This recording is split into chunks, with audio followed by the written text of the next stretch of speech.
This channel does not promote any violent, harmful, or illegal activities. All content provided by this channel is meant for an educational purpose only.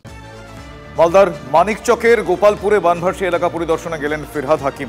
ফিরহাদের phone করে বন্যা দুর্গতদের সঙ্গে কথা বললেন মুখ্যমন্ত্রী। মালদা বানভাসী কয়েক লক্ষ মানুষ, জলে তলিয়ে মৃত্যু হয়েছে অন্তত 10 জনের। পরিস্থিতি নিয়ে ফিরহাদ হাকিম যথেষ্ট উদ্বিগ্ন। জেলা শাসকের সঙ্গে তিনি কথা বলেন, পরিস্থিতি জানতে চান। ফিরহাদ হাকিমকে সেই সময় ফোন করেন মুখ্যমন্ত্রী। ফোনে স্পিকারে রেখে বন্যা দুর্গতদের ফিরহাদ শোনান, একটু শোনাই।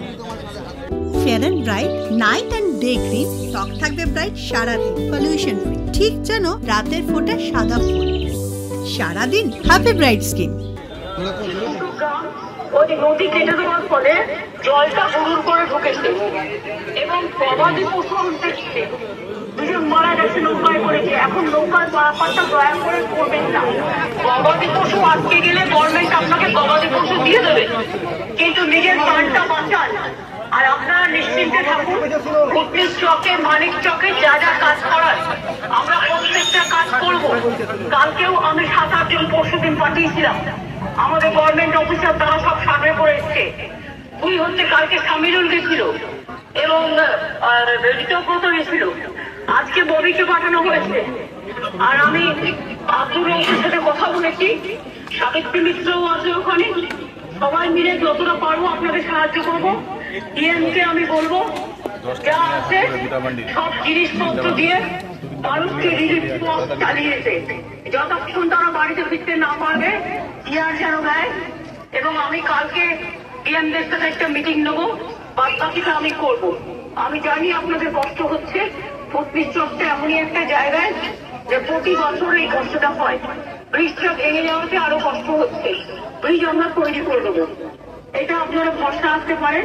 আমাদের কাজ শুরু হয়ে গিয়েছিল, কিন্তু যেহেতু বর্ষার জন্য কাজটা আমরা করতে পারিনি। আর যারা মারা গেছেন তাদের পরিবারকে 2 লাখ টাকা করে সাহায্যও দেওয়া হবে।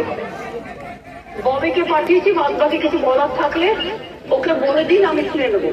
আর ডিএমও আছে, ডিএমকেও আমি বলবো ডিএমএসপি কে মানুষ যেটা বলছে সেটা শুনে নিচ্ছে।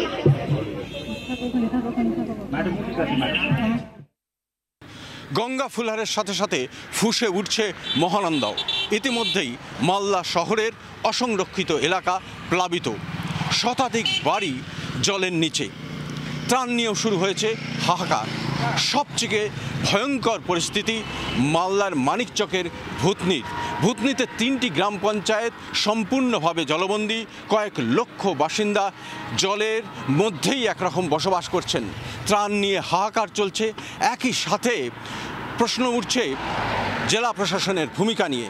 বিশেষ করে অভিযোগ উঠছে ত্রাণ সামগ্রী বিলি বন্টন এবং উদ্ধার কাজ নিয়ে। কারণ এই ভূতনিতেই জলে ডুবে একের পর এক মৃত্যু হয়েছে, মৃতের সংখ্যা বেড়েই চলেছে। সব মিলিয়ে অস্থির পরিস্থিতি তৈরি হয়েছে মালদার মানিকচকের ভূতনিতে। আর সেখানেই জেলা প্রশাসনের ভূমিকা নিয়ে প্রশ্ন উঠেছে। উদ্বিগ্ন রাজ্য সরকার। ইতিমধ্যেই উদ্বেগ প্রকাশ করেছেন রাজ্যের মন্ত্রী ফিরহাদ হাকিম। মালদা থেকে ক্যামেরায় মুজিব বর্ষাকের সঙ্গে শুভতোষ, TV9 বাংলা।